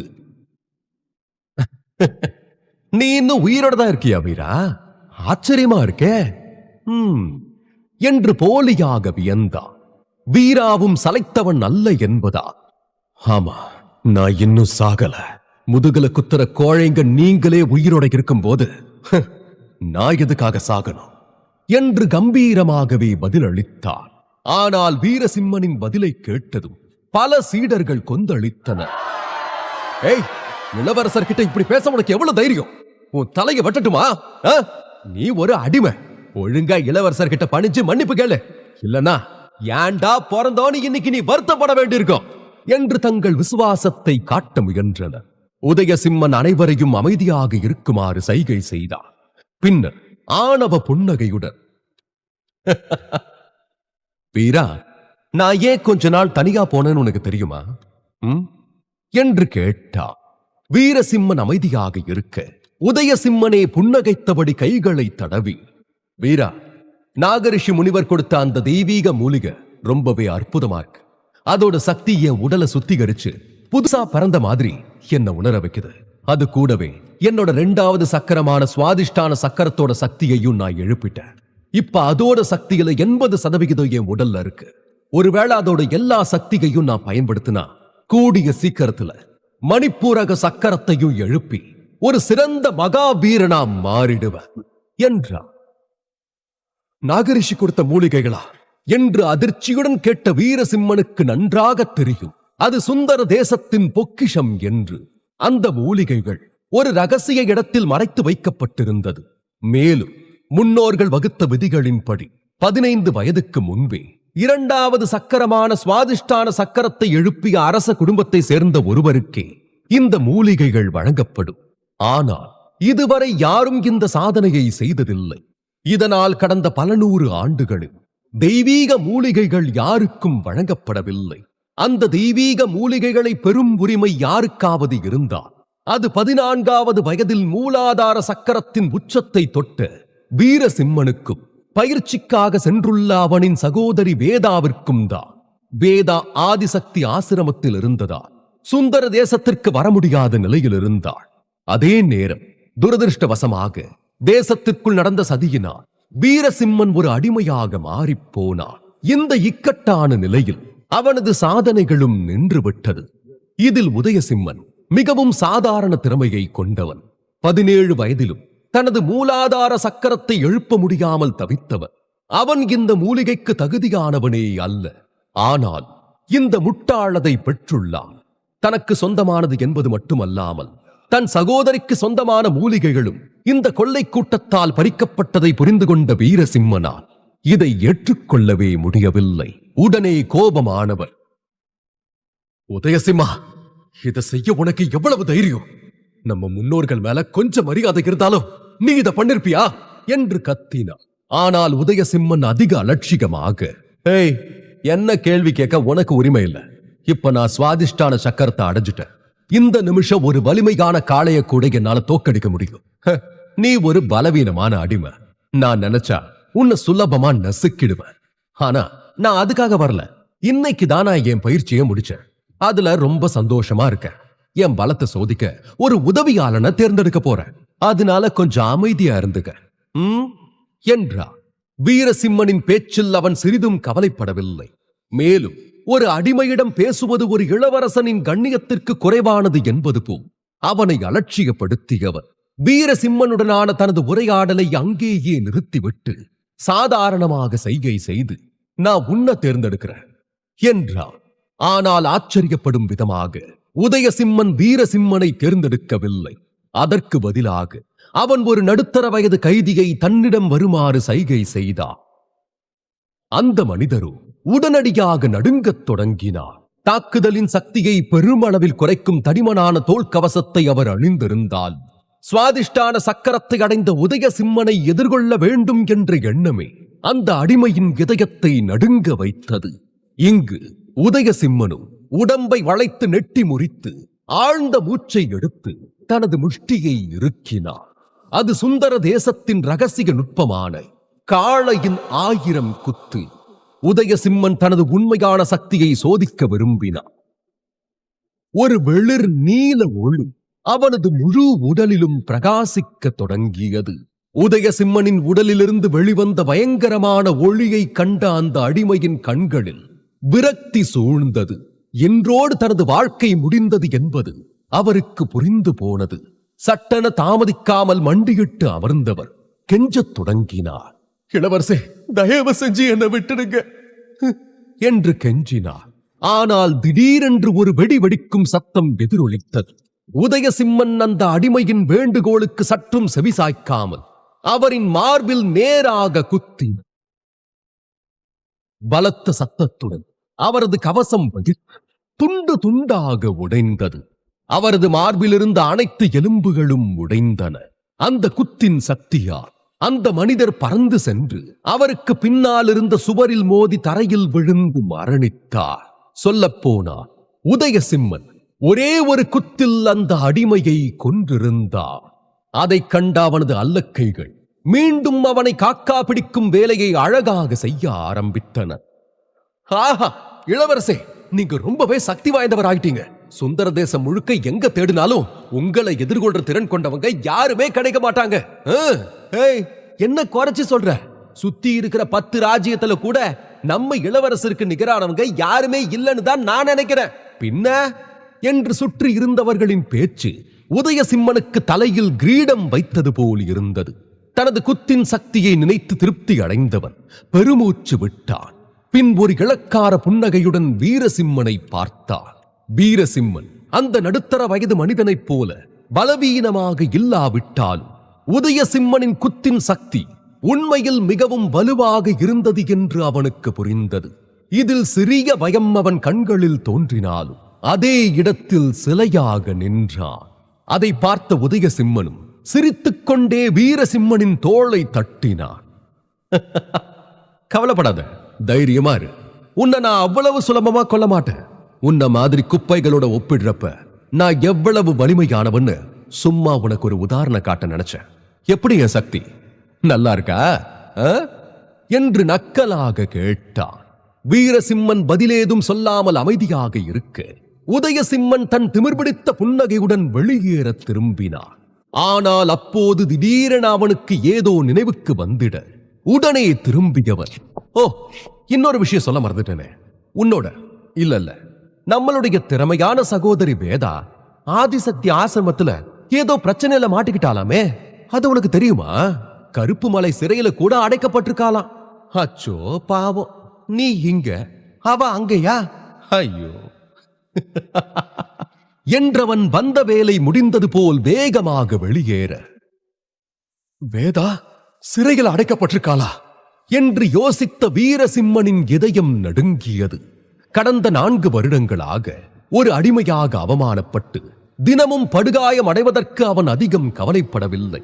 ஏன், உதயசிம்மன் தங்களுக்குரிய தெய்வீக மூலிகைகளை எடுத்துக்கொண்டதும் கூட அவனுக்கு இப்போது ஒரு பொருட்டல்ல. ஆனால் அவனுடைய சகோதரி வேதாவின் விஷயத்தை அவனால் அப்படி விட முடியாது. தந்தை இறந்த பிறகு இந்த 4 வருடமாக அடிமை வாழ்க்கையை வாழ்ந்ததற்கு காரணமே அவனுடைய சகோதரி வேதா அங்கே பாதுகாப்பாக இருக்க வேண்டும் என்றுதான். ஆனால் இப்போது அவளுக்கே ஆபத்து என்னும் போது வீரசிம்மனின் பொறுமை அத்தோடு காற்றில் கரைந்தது. எந்த சூழ்நிலையிலையும் நான் உனக்கு எதுவும் நடக்க விட மாட்டேன் வேதா என்று மனதிற்குள் கர்ஜித்தான். வீரசிம்மன் அடுத்து என்ன செய்ய போகிறான்? தன்னையே காப்பாற்றிக் கொள்ள முடியாதவன் தன் சகோதரியை எப்படி காப்பாற்றுவான்? வேதாவின் சிறைவாசத்திற்கு கஜேந்திரன் தான் காரணமா, அல்லது வேறு ஏதாவது காரணம் இருக்கிறதா? தெரிந்து கொள்ள தொடர்ந்து கேளுங்கள். வேதா சிறையில் ಅಡೈಕಪಟ್ಟಿರ್ಕಾಲ ಇವಾಗ ತಾನೇ ರೆಡ್ ಬಸ್ ನಲ್ಲಿ ನಾಳೆಗೆ ಟಿಕೆಟ್ ಬುಕ್ ಮಾಡಿದೆ. ಹಬ್ಬ ನಾಳಿದ್ದು ಪರವಾಗಿಲ್ಲ, ಫ್ರೀ ರೇಟ್ ಚೇಂಜ್ ನಲ್ಲಿ ಬದಲಾಯಿಸ್ಕೊ. ಬಸ್ ಬುಕಿಂಗ್ ಮಾತ್ರ ಅಲ್ಲ, ಫ್ರೀ ಆಗಿ ಡೇಟ್ ಚೇಂಜ್ ಮಾಡ್ಕೊಳ್ಳಿ. ಬಸ್ ಅಂದ್ರೆ ರೆಡ್ ಬಸ್ என்று யோசித்த வீரசிம்மனின் இதயம் நடுங்கியது. வேதவள்ளி வீரசிம்மனின் உடன் பிறந்த சகோதரி, ஒப்பற்ற பேரழகி. அவள் அழகுக்கு நிகர் சுந்தர தேசத்தில் யாரும் இல்லை. அளப்பரிய திறமை கொண்டவள். இரட்டையர்களான இருவரும் ஒரே நேரத்தில் தான் இந்த பூமியை வந்தடைந்தனர். வீரசிம்மனிடமிருந்த அதே நம்பிக்கை வேதவள்ளியின் மீது சுந்தர தேசத்தின் மக்களுக்கு இருந்தது. காரணம், வீரசிம்மனை போன்றே வேதவள்ளியும் திறமையானவள். அவளது 14ஆம் வயதிலேயே அவளது அளப்பரிய திறமை தேசம் தாண்டியும் பளிச்சிட்டது. அதை அங்கீகரித்த யவன சாம்ராஜ்யத்தின் பிரசித்தி பெற்ற ஆதிசக்தி ஆசிரமம் அவளை அப்பொழுதே உள் சீடராக ஏற்றுக்கொண்டது. ஆதிசக்தி ஆசிரமம் சுந்தர தேசத்திலிருந்து பல மைல்கள் தொலைவில் இருந்ததா அங்கு பயிற்சிக்கு சென்றவர்கள் சில ஆண்டுகள் பயிற்சி முடித்த பின்னரே திரும்ப முடியும் என்ற நிலை இருந்தது. இதனால் மனமில்லாமல் தனது உயிருக்கு நிகரான சகோதரனையும் சுந்தர தேசத்தையும் விட்டுவிட்டு அவள் ஆதிசக்தி ஆசிரமத்திற்கு சென்றாள். நல்ல வேளையாக இதனால் குடும்ப மோதல்களிலிருந்து தப்பினாள். ஒருவேளை அவள் மட்டும் இன்னும் சில நாட்கள் சுந்தர தேசத்தில் தங்கியிருந்தாள், அவளுமே ஒரு மிருகத்தைப் போல அடிமையாக நடத்தப்பட்டிருப்பாள். வேதா சென்ற சில நாட்களிலேயே அரசர் ராஜேந்திர சிம்மன் கொலை செய்யப்பட்டார். வீரசிம்மன் ஒரு அடிமையாக்கப்பட்டார்.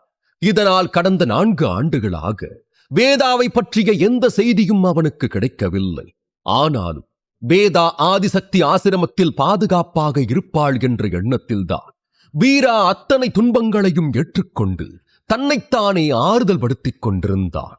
ஆனால் இன்று உதயசிம்மனின் பேச்சை கேட்ட பிறகு வேதாவை பற்றி கவலைப்படத் தொடங்கினான்.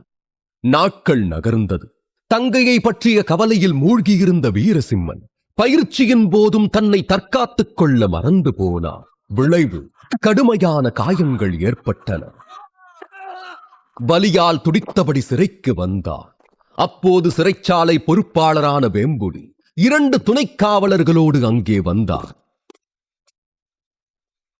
இந்தா உனக்கான மருந்து என்றபடி வேம்புலி ஒரு மருந்து பொட்டலத்தை அலட்சியமாக கீழே எறிந்துவிட்டு வெளியேறினார். பயிற்சி உதவியாளர்களும் சாதாரண மனிதர்களே. அவர்களின் காயங்கள் ஆறவில்லை என்றால் சில நாட்களுக்கு பிறகு அவர்கள் அதே உள்காயங்களால் இறந்து விடுவார்கள். எனவே அரசு அவர்களுக்கு குணமடைய மருந்து வழங்கியது. இருப்பினும் மருந்துகளின் தரம் குறைவாக இருந்ததால் அவர்களுக்கு தேவையான நிவாரணம் முழுமையாக கிடைக்கவில்லை. சோர்வடைந்து களைத்துப் போன கைகளுடன் வீரசிம்மன் மருந்து பொட்டலத்தை திறந்தபோது அதில் ஒரே ஒரு மாத்திரை மட்டுமே இருந்தது. இதை பார்த்தவர், வேம்புலி, இன்னைக்கு என்ன ஒரே ஒரு மாத்திரை மட்டும் கொடுக்கிற? இது எப்படி என்ன குணப்படுத்தும் என்று கத்தினான். வெளியேற சென்ற வேம்புலியோ நின்று திமிர் பார்வையுடன் திரும்பி, ஏய், உங்கள மாதிரி அடிமைங்களுக்கு இது கிடைக்கிறதே அதிகம். அமைதியா கொடுக்கறத வாங்கிக்கிட்டு படுத்து தூங்கு என்றான். இதை கேட்ட வீரசிம்மன் வேம்புலியை பார்த்து கோபமாக, அரசு ஒவ்வொரு நாளும் ஒரு உதவியாளருக்கு 3 மாத்திரைகளை சிகிச்சைக்குன்னு தருது. ஆனா அதுல 1 மட்டும்தான் இங்க இருக்கு. மீதி எங்க? உன்னோட கஜானாக்கு போயிடுச்சா? சுந்தர தேசத்துல ஊழல் பண்றது பெரிய குற்றம். மரண தண்டனை கிடைக்கும். உனக்கு உன் உயிர் மேல ஆசை இல்லையா என்ன என்றான். அதற்கு வேம்புலியோ, ஐயோ இளவரசே, தெரியாம செஞ்சுட்டேன், என்ன மன்னிச்சிருங்க, ரொம்ப பயமா இருக்கு என்று பயந்தது போல் நடித்தவன், ஏச்சி வாயமுடு, நீ இன்னும் உன்னை ஒரு இளவரசனே நினைச்சுக்கிட்டு இருக்கியா? நீ இங்க ஒரு அடிமை, அதை மறந்துடாத. உன்ன மாதிரி ஒரு அடிமையோட மிரட்டலுக்கெல்லாம் நான் பயப்பட மாட்டேன். உன்னால என்ன செய்ய முடியும்? இப்ப என்ன, என் மேல புகார் கொடுக்க போறியா? இத வச்சு பிரச்சனை செய்ய போறியா? ஒருத்தன் கூட உனக்கு துணையா வந்து சாட்சி சொல்ல மாட்டான். ஒழுங்கா இருந்தா உயிரோட இருக்கலாம், இல்ல இந்த சிறையிலேயே உனக்கு சமாதி கட்டிடுவேன் என்று கடுமையான தொனியில் பதில் அளித்தார். வீரசிம்மன் ஏற்கனவே தன் சகோதரியின் பாதுகாப்பை பற்றி கவலையில் இருந்தார். ஆனால் இப்போது வேம்புலியின் பேச்சு அவனது கோபத்தை தூண்டிவிட ஆரம்பித்தது. ஒளிரும் நீல கண்களுடன் வேம்புலியை பார்த்தார். அவன் கண்களில் ஒரு கொடிய கோபம் கொப்பளித்தது. அதை பார்த்த வேம்புலி ஒரு கணம் பயந்து போனார். ஆனாலும் அவன் முன்னோக்கி வந்து வீரசிம்மனை நோக்கி விரலை நீட்டி, ஏய், என்ன முறைக்கிற? என்ன என்னை இப்பவே கொல்லணும்னு தோடுதா என்று கத்தினான். தன்னை கட்டுப்படுத்த முடியாமல் வீரசிம்மன் உடனடியாக அவனை கைகளால் கீழே தள்ளினான். சட்டென தரையில் விழுந்த வேம்புலி சில அடி தூரம் உருண்டு போய் மூச்சு வாங்கினான்.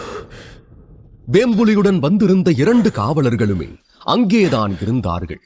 வேம்புலி உருண்டதை பார்த்தவர்கள் திகில் அடைந்தனர். அவர்கள் கையில் வாள் இருந்தாலும் வீரசிம்மனை தாக்க துணிச்சல் இல்லாமல் அசைவற்று நின்று கொண்டிருந்தனர். பின் இருவரும் ஒருவரை ஒருவர் பயத்துடன் பார்த்துக் கொண்டனர். ஏய், என்னடா பார்த்துக்கிட்டு நிக்கிறீங்க? இந்த அடிமையை அடிச்சு கொல்லுங்க என்று கட்டளையிட்டான் வேம்புலி. வீரசிம்மனின் கண்கள் நெருப்பாய் ஜொலிக்க அவனை தாக்க பயந்த காவலர்கள் 2 அடி பின்வாங்கினர். தலைவரே, இப்ப அவன் பழைய வீரசிம்மனா மாறிட்டான். இப்போதைக்கு அவனை எதுவும் பண்ண முடியாது. முதல்ல இங்கிருந்து போயிடுவோம், வாங்க என்று ஒரு காவலன் சொல்ல, ஆமான் தலைவரே, வாங்க போயிடலாம், வாங்க என்று மற்றொரு காவலனும் அவசரப்படுத்தினார். அதில் கடுப்பான வேம்புலி சட்டென எழுந்து நின்று, கோழைங்களே, ஒரு அடிமையை பார்த்து இப்படி பயப்படுறீங்க?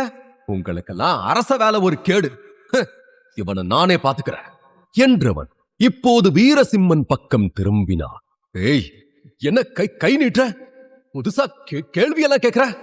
நீ அடிமங்கிறது மறந்துருச்சா என்று அவன் மிரட்டினாலும் பதட்டம் அவன் முகத்தில் தெளிவாக தெரிந்தது.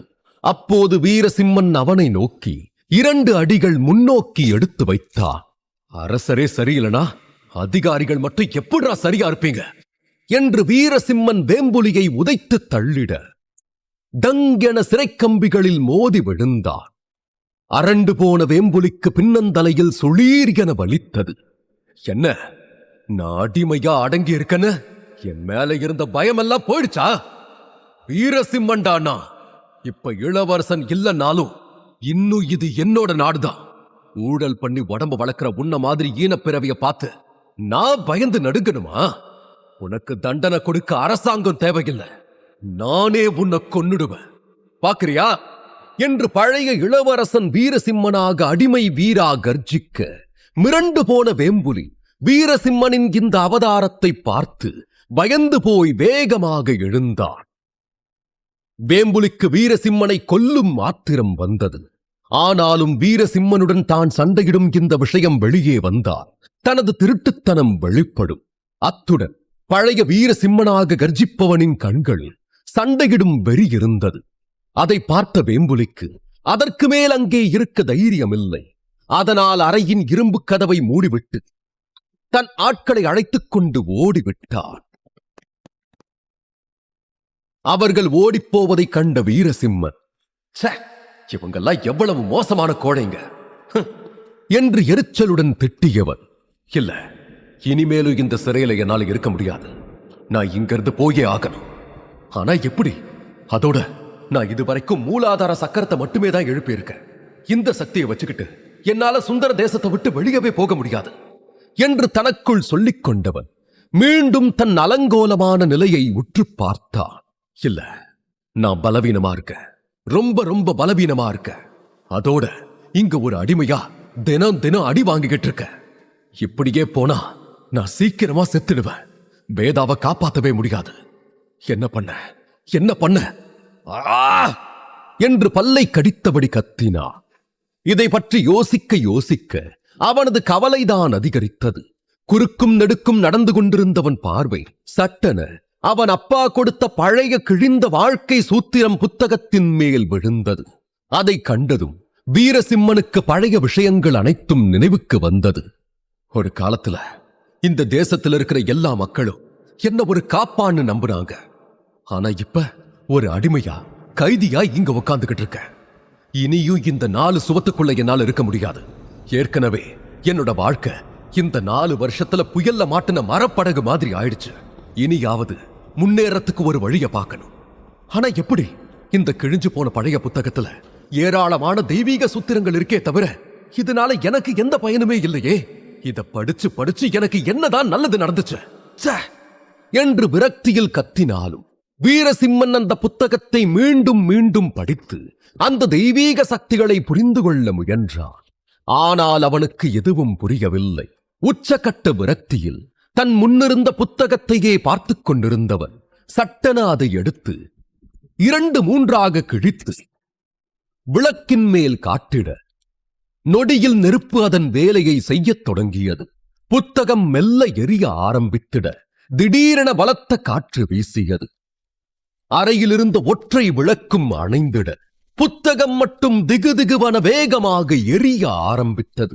அப்போது சட்டென காதை கிழிக்கும் இடி சத்தத்துடன் புத்தகத்திலிருந்து வெள்ளை மின்னல் வெளியேறிட அந்த அறையே பளீரென மிளிர்ந்தது. திடீரென வந்த வெள்ளை மின்னலில் திடுக்கிட்டு போன வீரசிம்மன் அதன் பிறகே சுயநினைவு வந்தவனாக புத்தகம் எரிவதை கண்டான். பதறிப்போனவன் தன் செயல்களுக்காக வருந்தினான். அச்சோ வீரா, என்ன காரியம் பண்ணிருக்க? நீ ஏன் ஒரு புத்தகத்து மேல உன்னோட கோபத்தை காட்டிக்கிட்டு இருக்க? இந்த புத்தகம் என்ன தப்பு செஞ்சிருக்கு? இது உன்னோட சொந்த பிரச்சனை. அவங்கள தட்டி கேட்க தைரியம் இல்லாம புத்தகத்தை எரிக்கிறதுனால உனக்கு என்ன கிடைக்கும்? மூலிகை அபகரிச்சதுக்கு உதயசிம்மனை திட்டுன, மருந்துல ஊழல் பண்ணதுக்கு வேம்புலிய அடிச்ச, இப்போ உன் அப்பா உனக்கு பரிசா கொடுத்த புத்தகத்தையே எரிக்க துணிஞ்சிட்ட. இது தப்பு இல்லையா என்று அவனுடைய மனசாட்சி கேள்வி கேட்டதும் தான் தனது தவறே வீரசிம்மனுக்கு புரிந்தது. ஆனால் அவன் சுதாரித்து எதுவும் செய்வதற்கு முன்பாக நெருப்பு புத்தகத்தை மொத்தமாக சாம்பலாக்கிவிட்டது. விரக்தியடைந்த வீரசிம்மன் புத்தகத்தின் ஏதாவது ஒரு பகுதியை காப்பாற்ற முடியுமா என்று நம்பி சாம்பல் குவியலை பார்த்தவன் அப்போதுதான் அதை கவனித்தான். தங்க நிறத்தில் ஒரு ஒளி அதிலிருந்து வந்தது. இது என்ன என்றபடி சாம்பல் குவியலிலிருந்து அந்த தங்க பொருளை வெளியே எடுத்தான். அது ஒரு வகையான தங்க இலை போன்றிருந்தது. அதை ஆச்சரியமாக பார்த்தவன், இந்த புத்தகத்தை படிச்சப்ப இந்த தங்க இலையை நான் கவனிக்கவே இல்லையே. ஒருவேளை இது புத்தகத்துக்குள்ள மறைஞ்சிருந்ததா என்ன? ஆனா யாரு, ஏன் இதை இந்த புத்தகத்துக்குள்ள மறைச்சு வச்சாங்க? நம்ம அப்பா தாத்தா யாராவது வச்சாங்களா? இல்ல நாகரிஷி முனிவரே வச்சாரா என்று தனக்குள் கேட்ட வீரசிம்மன் குழப்பத்துடன் தங்க இலையின் மீது தன் கண்களை செலுத்த அவன் கண்கள் திடீரென்று விரிந்தன. அந்த தங்க இலையில் சில விசித்திரமான குறியீடுகள் நுணுக்கமாக வரையப்பட்டிருந்தன.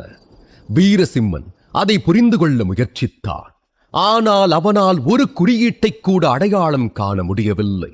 சட்டென அந்த குறியீட்டை தன் கைகளால் தொட அந்த தங்க இலையானது ஆயிரக்கணக்கான சிறிய துண்டுகளாக உடைந்து சிதறியது. ஒவ்வொரு சிறிய துண்டிலும் ஒரு குறிப்பிட்ட குறியீடு இருந்தது. சொல்லப்போனால் அது ஒரு பழங்கால மொழியைப் போல இருந்தது. திடீரென அந்த தங்க இலையின் சிறிய துண்டுகள் அனைத்தும் வீரசிம்மனை நோக்கி பறந்து வந்தது. அவன் தோளில் ஒட்டிக்கொண்டு மெதுவாக அவனது உடல் முழுக்க பரவின. முகம், கண்கள், கழுத்து, மார்பு, கைகள், கால்கள் என அனைத்து இடத்திலும் தங்கத் துண்டுகள் ஒட்டிக்கொள்ள அவனது உடலின் ஒவ்வொரு பகுதியுமே குட்டி குட்டி தங்க துண்டுகளால் மூடப்பட்டன. அதில் ஒரு துண்டு நேராக வீரசிம்மனின் மூளைக்குள் சென்றிட அவன் ஒரு கனமான சுத்திகளால் தாக்கப்பட்டது போல் துடித்துப் போனான். அவனது உடல் கடுமையாக நடுங்கத் தொடங்கியது. அது மட்டுமின்றி அத்தனை துண்டுகளும் இணைந்து அவனது உடல் முழுக்க தங்கமுலாம் பூசப்பட்டது போல் பிரகாசமாக ஜொலிக்கத் தொடங்கியது. அதே நேரம் மூளைக்குள் சென்ற தங்கத் துகளும் ஒளிர்ந்திட அவனது உடலின் மேல் ஒட்டிக்கொண்டிருந்த தங்கத் துகள்கள் அனைத்தும் அவனது உடலுக்குள் சட்டென உறிஞ்சப்பட்டன. இதனால் அவனது உடல் முழுக்க ஒரு உலை போல வெப்பமடைய தொடங்கியது. அடுத்த கணம் இதுவரை அவன் கண்டிராத சில வார்த்தைகள் அவனது மனதில் தோன்றின. அசரீரி போன்ற கம்பீரமான ஒரு குரல் ஒலிக்கத் தொடங்கியது. தெய்வீக உடல் சுத்திகரிப்பு நுட்பம் படிநிலை 1. ஆற்றல் சக்தி 100 எரிமலைகளின் பலம், ஆன்ம சக்தி, பல நட்சத்திர கூட்டங்களின் பிரகாசம் என்ற கட்டளைகளை பிறப்பித்ததும் அவன் உடல் வேகமாக சுழல ஆரம்பித்தது. இது பண்டைய சுத்திகரிப்பு நுட்பம் வீரனே. ஆன்மாவே உன்னுடைய உண்மையான அடையாளம். ஆகையால் உனது உடலை தூய்மைப்படுத்தி அதை ஒரு ஆயுதமாக பயன்படுத்து என்றது அந்த குரல். அசரீரி போல திடீரென மனதில் எதிரொலித்த வார்த்தைகளை உணர்ந்த வீரசிம்மன், இது என்ன வகையான சுத்திகரிப்பு நுட்பம் என்று குழம்பினான். சில சுத்திகரிப்பு நுட்பங்களை பற்றி அவனுக்கு தெரிந்திருந்தாலும் இது போன்ற எந்த வகையான நுட்பத்தையும் அவன் அறிந்திருக்கவில்லை. அவனுக்கு தெரிந்த நுட்பங்கள் அனைத்தும் ஆயுதங்களை உருவாக்குவதற்காக மட்டுமே பயன்படுத்தப்பட்டன. உடலை சுத்திகரிக்கவோ பரிசுத்தமாக்குவதற்காகவோ அல்ல. அதனால் குழம்பியவன், உடலை ஒரு ஆயுதமா பயன்படுத்துதல்னா இதோட அர்த்தம் என்ன? இந்த சுத்திகரிப்பு நுட்பங்கள் ஒருத்தருடைய உடலை வலுப்படுத்த பயன்படுத்தப்படுமா என்ன என்று வீரசிம்மன் தனக்குத்தானே யோசித்துக் கொண்டிருந்தான். ஆனால் அப்போது அவன் உடல் அதிக காய்ச்சல் இருப்பது போல் வெப்பமடைய தொடங்கியது. தனக்குள் சூடான நீரோட்டத்தை உணர்ந்தவன், எனக்கு என்னாச்சு? ஏன் என் உடல் இவ்வளவு சூடாகுது? இப்படியே போனா நானும் எரிஞ்சு சாம்பலாகிடுவோம் போல இருக்கே என்று கத்தினான். அவனது அலறல் சத்தம் தூரத்தில் இருந்த சக கைதிகளின் காதுகளை எட்டியது. அவர்கள் ஒருவரை ஒருவர் குழப்பத்துடன் பார்த்துக் கொண்டனர். யாரது? வீரசிம்மன் குரல் மாதிரி இருக்க, அவருக்கு என்ன ஆச்சு என்று ஒரு கைதி கேட்டான். ஆமா, ஏன் அவர் இப்படி அலறாரு?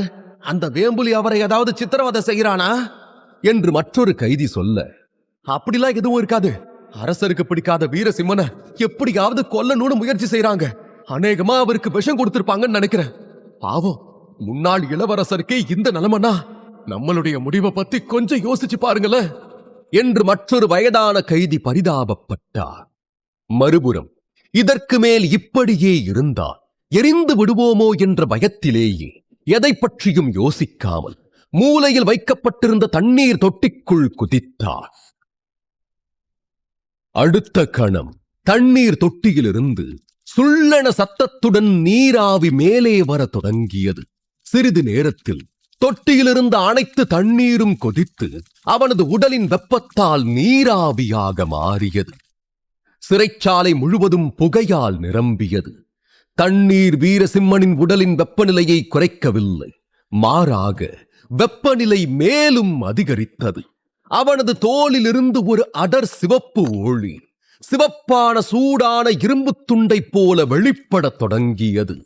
வலியில் துடிதுடித்த வீரசிம்மனா அந்த நேரம் அலறுவதைத் தவிர வேறு எதையும் செய்ய முடியவில்லை.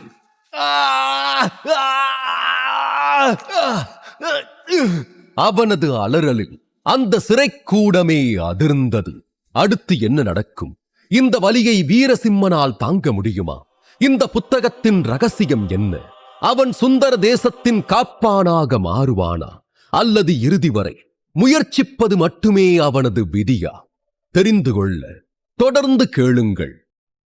எரிந்து போன புத்தகத்திலிருந்து கிடைத்த தங்க இலையின் துண்டுகள் வீரசிம்மனின் உடலில் உறிஞ்சப்பட்டவுடன் அவன் கடுமையான வெப்பத்தை உணரத் தொடங்கினான். அந்த எரிச்சலை கட்டுப்படுத்த முடியாமல் அருகிலிருந்த தொட்டியில் விழுந்தான். தொட்டியிலிருந்த நீர் நீராவியாக மாறியதை தவிர அவனது உடலில் இருந்த எரிச்சல் குறையவில்லை. மாறாக மேலும் மேலும் அதிகரித்தது. கடுமையான வலியை உணர்ந்தவன் அந்த வலியிலும் கூட இந்த செயல்முறையை புரிந்து கொள்ள முயன்றான். வீரசிம்மன் நல்ல புத்திசாலி, சுந்தர தேசத்தின் பட்டத்து இளவரசன். அப்படி இருக்கும் பொழுது அவனது திறமை 4 வருட சிறைவாசத்தில் மாறிவிடுமா என்ன? அத்துடன் இந்த புத்தகத்தை எண்ணற்ற முறை படித்திருந்தான். எனவே இந்த செயல்முறையை புரிந்து கொள்ளும் திறன் அவனுக்கு இயல்பாகவே இருந்தது. தொட்டியிலிருந்து வெளியே வந்தவனது தோளின் துளைகளிலிருந்து அடர் சிவப்பு ஒளி வெளிப்பட துவங்கியது. அத்துடன் வலியால் துடித்தவன் அறையில் அப்படியே விழுந்து மயங்கினான்.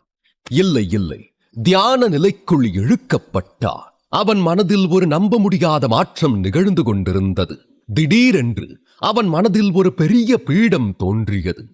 அது முற்றிலும் கருப்பு நிறத்தில் இருந்தது. அதில் நீல நிறத்தில் நவநாக சக்தி பீடம் என எழுதப்பட்டிருந்தது. பீடத்தின் சுவர்களை சுற்றி 8 தெய்வீக பாம்புகளின் சிலைகள் இருந்தன. ஒவ்வொரு பாம்பு சிலையும் சிவப்பு, கருப்பு, வெள்ளை போன்ற வெவ்வேறு நிறங்களில் இருந்தன. அந்த பாம்புகள் துடிப்பாகவும் உயிரோட்டமாகவும் இருந்தன. ஒவ்வொரு பாம்புக்கும் பல தலைகள் இருந்தன. சிலவற்றிற்கு 5, சிலவற்றிற்கு 9. ஆனால் அந்த 8 பாம்புகளின் கண்களும் மூடியிருந்தன. வால்கள் கீழே தொங்கிக் கொண்டிருந்தன. 9வது பெரிய நீல நிற பாம்பு ஒன்று அங்கே கீழே கிடந்தது. அதற்கு 7 தலைகள் இருந்தன. ஆனால் மற்றவற்றைப் போல் அல்லாமல் அதன் கண்கள் திறந்து உயிருடன் இருந்தது. நீல பாம்பின் கண்கள் லட்சக்கணக்கான ஆண்டுகளாக அப்படியே இருப்பது போல் தோன்றியது. அந்த கண்களை பார்த்ததும் வீரசிம்மன் ஏதோ ஒரு பெரிய சக்தியை உணர்ந்தான். தெய்வீக பாம்பின் ஆழமான பார்வை வீரசிம்மனின் ஆன்மாவை நடுங்க வைத்தது. அவன் உடலில் பல விரிசல்கள் தோன்றின. ஏதோ எல்லையற்ற ஆழத்தில் விழப்போவது போல உணர்ந்தான். அப்போது அந்த நீல பாம்பின் வாயிலிருந்து என்று ஒரு பெரிய சீரல் சத்தம் வெளிப்பட அந்த பீடம் சுழலத் தொடங்கியது. அடுத்த நொடி பீடத்தின் உள்ளே இருந்து விசித்திரமான தீப்பிழம்புகள் வெளிவரத் தொடங்கின. அந்த தீப்பிழம்புகள் தூய வெண்மையில் இருந்தன. அது வீரசிம்மனுக்கு பவித்திரமான உணர்வை தந்தது. இந்த பூமியில்தான் இப்படி ஒரு நெருப்பு உள்ளதா என அவன் அதிசயிக்கும் வகையில் அந்த நெருப்பு இருந்தது. அந்த வெள்ளை நெருப்பு ஒருவித இதத்தை கொடுத்தாலும் இந்த உலகில் உள்ள அனைத்தையும் எரிக்கக்கூடிய ஆற்றல் கொண்டதாக இருந்தது. அதை பார்த்து வியந்தவனுக்கு அப்போதுதான் அவனது தந்தை ராஜேந்திர சிம்மன் சொன்ன நாகரிஷி முனிவரின் புனிதமான வெள்ளை நெருப்பு நினைவுக்கு வந்தது. அப்ப இதுதான் அந்த புனிதமான வெள்ளை நெருப்பா என்றவன் ஆச்சரியத்துடன் தனது ஆன்மாவை நோக்கி வந்த வெள்ளை தீப்பிழம்புகளை பார்த்தான். பொதுவாக ஒரு சாதாரண மனிதனால் அவர்களின் ஆன்மா எரிக்கப்படும் வலியை தாங்க முடியாது. உடனே அதிலிருந்து விலகிட பார்ப்பர். ஆனால் வீரசிம்மனோ தற்போது தியான நிலையில் இருந்தான். அவனே விரும்பினாலும் கூட அவனால் நகரவோ விடுபடவோ முடியாது. அதனால் தன்னை நோக்கி வந்த தீப்பிழம்புகளை பார்த்தவன் பற்களை கடித்து வலியை தாங்கிக் கொள்ள முயற்சி செய்தான். அவனால் அதை மட்டுமே செய்ய முடிந்தது. என்ன விட்டுட என்று கத்தியவனுக்கு இந்த வலியை அனுபவிப்பதற்கு பதிலாக மரணித்து விடலாம் என்றே தோன்றியது. ஆனாலும் தியான நிலையில் ஆன்மாவின் ரூபத்தில் இருந்தவனுக்கு மரணம் கூட எட்டாக்கனியாகத்தான் இருந்தது. நொடிகள் நகர நகர வெள்ளை நெருப்பின் வெப்பத்தை தாங்க முடியாமல் அவனது ஆன்மாவே உடைந்து போகும் விளிம்பை நெருங்கியது. அப்போது சட்டென 7 வண்ண தெய்வீக கதிர் பீடத்திலிருந்து பிரகாசித்தது. அது உடனே வீரசிம்மனது ஆன்மாவை குணப்படுத்த தொடங்க, வீரசிம்மன் மரணத்திலிருந்து மீண்டு வந்தவனாக ஒரு ஆழமான மூச்சை எடுத்தார். அந்த மூச்சோடு கலந்த வெப்பமும் கதிரும் அவனது உடலின் ஒவ்வொரு துளையையும் சக்தியால் நிரப்பியது. அடுத்த நொடி அந்த செயல்முறையை புரிந்து கொண்ட வீரசிம்மன் சத்தமாக கூச்சலிட்டார். அந்த சிறைச்சாலையே அவனது கூச்சல்களால் எதிரொலித்தது. ஆனால் அவனுக்கென தனிப்பட்ட அமைக்கப்பட்டிருந்த அந்த பாதாள சிறையில் அதை கேட்கத்தான் யாரும் இல்லை. அந்த அறையின் இருளில் வீரசிம்மன் ஒளியாக பிரகாசித்தார். எரிவது, உடைவது, சரி செய்வது, மீண்டும் எரிவது, உடைவது, சரி செய்வது என இச்செயல்முறை மீண்டும் மீண்டும் நடக்க வீரசிம்மன் செத்து செத்து பிழைத்துக் கொண்டிருந்தார். இடையில் கடுமையான வலியில் நிலையான மரணத்தை வேண்டி பிரார்த்தனை செய்தார். ஆனால் இப்போது வெள்ளை நெருப்பும் அவனை குணப்படுத்த தொடங்கி இருந்தது. இதனால் வீரசிம்மனின் ஆன்மா மற்றும் உடல் இரண்டிலும் சூடான நீரோட்டத்தின் சக்தி பாய்ந்தது. வீரசிம்மன் இந்த செயல்முறை என்றும் நிற்காமல் தொடரும் என்பதை உணர்ந்து கொண்டார். சற்று நேரத்தில் இந்த செயல்முறை நிற்க ஒரு நீண்ட பெருமூச்சை விட்டவன், அப்பா நல்ல வேளை, இந்த வலி இப்பவாவது முடிஞ்சதே என்று நிம்மதியானான். தான் அனுபவித்த வலியை நினைக்கும் போதே அவனது உடல் பயத்தில் நடுங்கியது. அதே நேரத்தில் அவனது ஆன்மா ஆச்சரியம் தரும் விதமாக ஒரு தங்க ஒளியை வெளிப்படுத்தியது. இந்த வலியான செயல்முறை வீரசிம்மனை வெறுமனே பலப்படுத்தவில்லை. அவனது ஆன்மாவின் ஆழத்தில் அது ஒரு புதிய அத்தியாயத்தை தொடங்கியது. அவனது உடலில் இருந்த ஒவ்வொரு அணுவும், ஒவ்வொரு தசைநாரும் இப்போது புதுப்பிக்கப்பட்டு இதற்கு முன் அவன் உணராத ஒரு தெய்வீக சக்தியை அடைந்திருந்தது. இந்த அபரிமிதமான சக்தி நாகரிஷி முனிவரின் ஆசீர்வாதம் என்பதை அவன் புரிந்து கொண்டான். இனி அவனது உடல் ஒரு சாதாரண மனிதனின் உடலாக இருக்காது. மாறாக அது உலகின் வலிமையான ஆயுதங்களில் ஒன்றாக மாறத் தொடங்கிவிட்டது. இந்த மாற்றம் அவனது வாழ்க்கை பாதையையே மாற்றி அமைக்கும் என்பதை அவன் உணர்ந்தான். இந்த வேதனைகள் அனைத்தும் தன்னை ஒரு புதிய நிலைக்கு உயர்த்தும் படிக்கட்டுகள் என்பதை அவன் ஏற்றுக்கொண்டான். சிறிது நேரத்திற்கு பிறகு வீரசிம்மன் தனது மயக்கத்திலிருந்து வெளியேறி சுயநினைவுக்கு வந்தான். அவனது உடல் மிகவும் பலவீனமாக உணர்ந்தது. அவனுக்குள் இருந்த பீடம் இப்போது சுழல்வதை நிறுத்தி இருந்தாலும் வெள்ளைச் சுடர் இன்னும் எரிந்து கொண்டிருந்தது. நெருப்பு முன்பு போலவே எல்லா திசைகளிலும் பரவிக்கொண்டிருந்தாலும் அது இப்போது அவ்வளவு பயமுறுத்துவதாக தெரியவில்லை. தெய்வீக உடல் சுத்திகரிப்பு நுட்பம், உடலை ஒரு ஆயுதமாக பயன்படுத்தும் என்ற வார்த்தைகள் வீரசிம்மனின் மனதில் மீண்டும் மீண்டும் மின்னியது. தனது ஆன்மாவும் உடலும் இந்த பீடத்தால் பலப்படுத்தப்பட்டதை அவன் புரிந்து கொண்டார். மெல்ல தனக்கு என்ன நடந்தது என்று யோசித்தார். தான் புத்தகத்தை எரித்தது, தனக்கு தங்க இலை கிடைத்தது, அது சிறு சிறு துண்டுகளாக சிதறி தனக்குள் நுழைந்தது என அனைத்தையும் யோசித்துப் பார்த்தவன் இது அனைத்தும் நாகரிஷி கொடுத்த புத்தகத்தால் தான் நடந்தது என முடிவுக்கு வந்தார். அப்போது அவனுக்கு ஏதோ தோன்ற, அப்படின்னா நாகரிஷி சொன்ன தெய்வீக சூத்திரம் இதுதானா? ஆனா இந்த நவநாக சக்தி பீடங்கிறது என்னது? அதோட உடலை ஆயுதமா பயன்படுத்துறதுனா அது எப்படி என்று வீரசிம்மனின் மனதில் பல கேள்விகள் ஓடிக்கொண்டிருந்தன. உலகம் விசித்திரமானது, ஆச்சரியங்கள் நிறைந்தது. பொதுவாக கொல்லர்கள் ஆயுதங்களை உருவாக்க பல வகையான முறைகளை மேற்கொள்வர். சிலர் மக்களை கொடூரமாக கொன்று ஆயுதத்தின் சக்தியை அதிகரிப்பர். இது முற்றிலும் சாதாரணமாகவே கருதப்படுகிறது. சிலர் மனித ரத்தத்தை சேகரிப்பர். மேலும் சிலர் ஆயுதங்களுக்குள் மக்களின் ஆன்மாக்களை சிறை வைத்து அதை ஒரு வகையான தெய்வீக ஆயுதமாகவே மாற்றுவார்கள். இப்படி எத்தனை